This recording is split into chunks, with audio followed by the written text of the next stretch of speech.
हैं।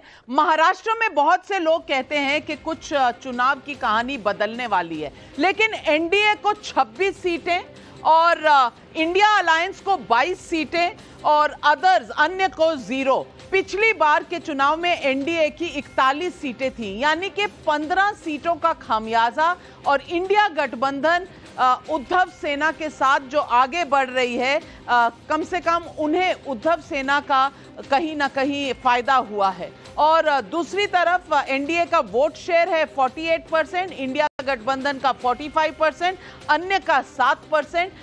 तो ये महाराष्ट्र का है। अगर हम पार्टी वाइज देखें तो पार्टी वाइज आपको बता दूं, बीजेपी 20 से 22, पिछली बार 23 थी, तो बीजेपी अपना ग्राउंड मानकर चल रही है। एनसीपी की अजीत पवार का फैक्शन 1 सीट।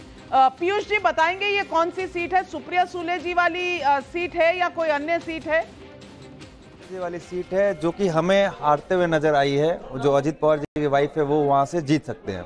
तो सुप्रिया सुले अगर हारती हैं तो ये भी इंडिया अलायंस के लिए एक बड़ा फैक्टर होगा। शिवसेना शिंदे फैक्शन 4 सीटें। एक मिनट, हमने उद्धव सेना की 13 से 15 सीटें, कांग्रेस की 4 से 5 सीटें, एनसीपी जो शरद पवार वाली है 3 से 4 सीटें, अन्य 0 पर। यानी कि 13 से 15 सीटें जो उद्धव सेना की थी, वो कहीं ना कहीं बीजेपी को खामियाजा उठाना पड़ रहा है। और अगर कंपैरिजन देख लें तो पिछली बार के हिसाब से बीजेपी 23 सीटें थी पिछले 2 चुनाव में, इस बार 21 पर। शिवसेना 18 पर थी, इस बार 4 पर। और शिवसेना उद्धव ठाकरे जो है वो 14 पर जाएगी। ये इस चुनाव का नतीजे हैं। सुधांशु त्रिवेदी जी, कहीं ना कहीं जो नेचुरल अलायंस उद्धव ठाकरे के साथ थी वो ईगो बैटल में खामियाजा कर गई बीजेपी को। महाराष्ट्र के नंबर देखकर ऐसा लगता है?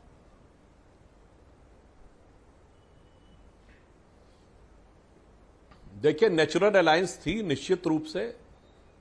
स्वर्गीय बाला साहब ठाकरे जी के समय से हमारा एक नेचुरल अलायंस था जो वैचारिक था, परंतु अफसोस की बात वो किन परिस्थितियों में हुआ, हमारी तरफ से कोई कमी नहीं थी। पिछले लोकसभा चुनावों में आप याद करिए, पिछले चुनाव में हमारे हर प्रत्याशी ने मोदी जी का फोटो लगा के चुनाव लड़ा था, इंक्लूडिंग शिवसेना, और उनके जो परिवार के लोग भी थे।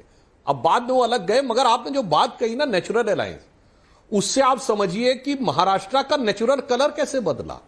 अगर आप ये मान रही हैं कि शिवसेना नेचुरल अलायंस की तरफ थी, तो हमारे और प्लस आप उद्धव ठाकरे की शिवसेना का देखें, इसको मिला दीजिए तो सारा का सारा रंग तो भगवाई हो जा रहा है। तो ये महाराष्ट्र में तो ये डेसिमेट हो गए अगर एक तरीके से आप देखें तो। अगर आप इस एंगल, और एक और बात समझिए, संजय जी बैठे इस बात का जवाब देंगे, और भाटी जी भी, हम लोगों से बहुत पूछते थे कितने मुस्लिमों को टिकट दिए। मैं पूछना चाहता हूं, महाराष्ट्र में 48 में कितने मुस्लिम टिकट दिए थे? 20% थे तो 10 तो देने चाहिए थे, एक भी नहीं दिया। शायद कहीं ना कहीं जो आपने नेचुरल की बात कही, नाविका जी, महाराष्ट्र में जो मुद्दे थे विकास अघाड़ी और सुधांशु जी को इस बात को आया था, वो चीज भी रिफ्लेक्ट हो रही। नाविका जी, मैं इतना ही कहना चाहूंगा, मैं महाराष्ट्र में रहता हूं, मुंबई में रहता हूं, और वहां पर भाजपा सरकार के विरुद्ध बहुत ही नाराजगी और लोग एक तरीके से बहुत ही नाखुश रहे हैं। और यहां पर जब अंतिम में जो नतीजे आएंगे 4 तारीख को, में कोई नुकसान नहीं है। 23 थी, 22 है। इंडिया अलायंस के पक्ष में होगा, क्योंकि किसान जो है उन्होंने देखा है कि उनको कैसे इस सरकार ने नजरअंदाज किया। आपने देखा था आंदोलन जो हमारे मराठा समुदाय के लोगों ने किया था। गुजरात में कैसे जो महाराष्ट्र में जो कारोबार आने थे वो इन्होंने गुजरात की तरफ भेज दिया। ये सब बहुत ही केंद्रीय और मैं समझता हूं कि जज्बाती मुद्दे थे वहां पे। और इसीलिए जिस तरीके से भारतीय जनता पार्टी ने अपना ऑपरेशन कमल लेके एनसीपी को तोड़ा, उद्धव शिवसेना को तोड़ा, देखिए लोगों को लगा कि ये किस तरीके की राजनीति की जा रही है। लेकिन और यही महाराष्ट्र में आप उसका मान गई, लेकिन आनंद रंगनाथन, बीजेपी को नुकसान नहीं हो रहा, लेकिन ये जरूर निकल कर आ रहा है कि उद्धव ठाकरे अब भी असली शिवसेना है, सिंबल चाहे जिसका हो। नहीं, ये बात कहीं हद तक ठीक है, लेकिन मैं संजय जी अपने प्रिय मित्र उनको ये कहूंगा कि यूपी तो अभी झांकी है, तमिलनाडु बाकी है। क्यों तमिलनाडु में आप क्या करवा रहे हैं? तमिलनाडु के नंबर तो हम दिखा चुके हैं। एक भी सीट नहीं मिलेगा तमिलनाडु में। नाविका जी, इन्होंने जो कहा याद रखिएगा, कह रहे हैं एक भी सीट नहीं मिलेगी, कह रहे हैं। वो तो देखेगा, लेकिन भाटी जी अगर महाराष्ट्र में इतना फेरबदल हो रहा है, बीजेपी तब भी अपनी सीटें रखती है, अलायंस पार्टनर को जरूर खामियाजा होता है, वो बात उत्तर प्रदेश में नहीं हुई, इसकी वजह क्या है?